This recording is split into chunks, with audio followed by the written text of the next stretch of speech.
तुष्टः पुष्टः शुभेक्षणः रामः विरामः. 391 तुष्टः परमानंदैक रूपत्वात तुष्टः कायम सर्वोच्च आनंदात असणारा, नेहमी संतुष्ट राहणारा असा तो तुष्टः, जो भक्तांच्या थोड्याशा प्रेमाने सुद्धा खुश होतो.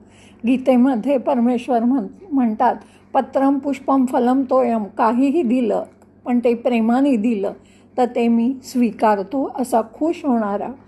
आत्मा शरीर मन बुद्धीच्या पलीकडे स्वाभाविकतेने आनंदमय असणारा, ज्याच्यामध्ये अपूर्णतेचा कोणताही भावच नाही, जो कायम संतुष्ट असतो असा तुष्टः. ओम तुष्टाय नमः. 392 पुष्टः सर्वत्र म्हणजे सगळीकडे, संपूर्णत्वात कायम पूर्ण असतो, कुठेही अपूर्णत्व नाही असा पुष्टः. चेतना सर्वव्यापी आहे म्हणून त्याच्यामध्ये कुठचीच अपूर्णता नाही. त्यातलं काही कमी करू शकत नाही किंवा काही त्याच्यात भरही घालू शकत नाही.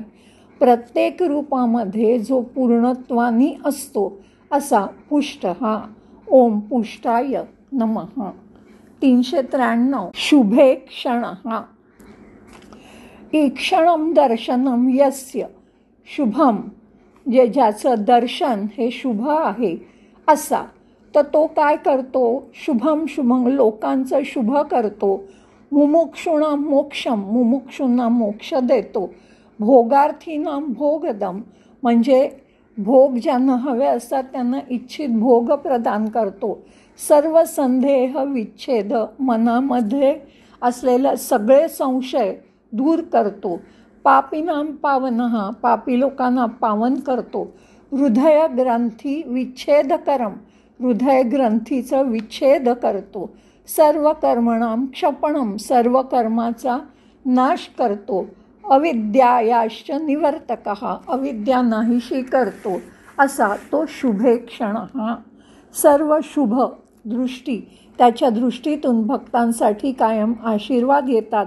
शुभतेच्या धारा वाहतात, ज्यामुळे भक्त मनबुद्धीच्या पलीकडे जाऊन त्याचा अनुभव घेऊ शकतो असा शुभे क्षणः.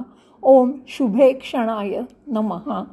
394 रामः नित्यानंद लक्षणे अस्मिन्, जे ज्याचं कायम आनंद रूपात असणारा, असं ज्याचं रूप आहे.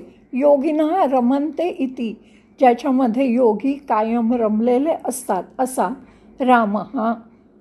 नित्यानंदे चिदा आत्मनी रामपदेन एतत्, म्हणजे ज्याची जाणीव कायम शुद्ध असते असा, किंवा स्वेच्छया रमणीयं वपुः वहनः, म्हणजे स्व इच्छेनी रमणीय, वपुः म्हणजे आकार, वहन म्हणजे धारण करणारा असा. उदाहरणार्थ दाशरथी राम, दशरथाचा मुलगा रामाच्या रूपात ज्याने जन्म घेतला किंवा अवतार धारण केला तो राम. प्रत्येक रूपामध्ये आनंदित असणारा, सर्व योगीजनांना ध्यानामध्ये आनंद देणारा, जो अंतहीन शाश्वत आनंद असा आहे. शुद्ध चेतना रूप आहे, ज्याच्याकडे संमोहित करायचं आकर्षण आहे असा जो तो रामः. ओम रामाय नमः. 395 विरामः.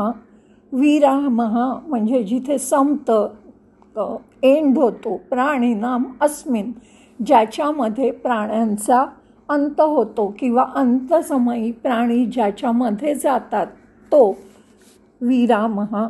प्राण्यांमध्ये विश्राम करणारा असाही याचा अर्थ होऊ शकतो, किंवा प्राण्यांचं पूर्ण विश्रांतीचं जे स्थान आहे तो, जिथे पोचल्यावर पुन्हा जन्म मृत्यू होत नाही, त्या चक्रात आपण सापडत नाही असा विरामः. जलप्रलयाच्या वेळी ज्याच्यामध्ये पूर्ण विश्व आश्रय घेतं किंवा विलीन होतं तो विरामः. ओम विरामाय नमः.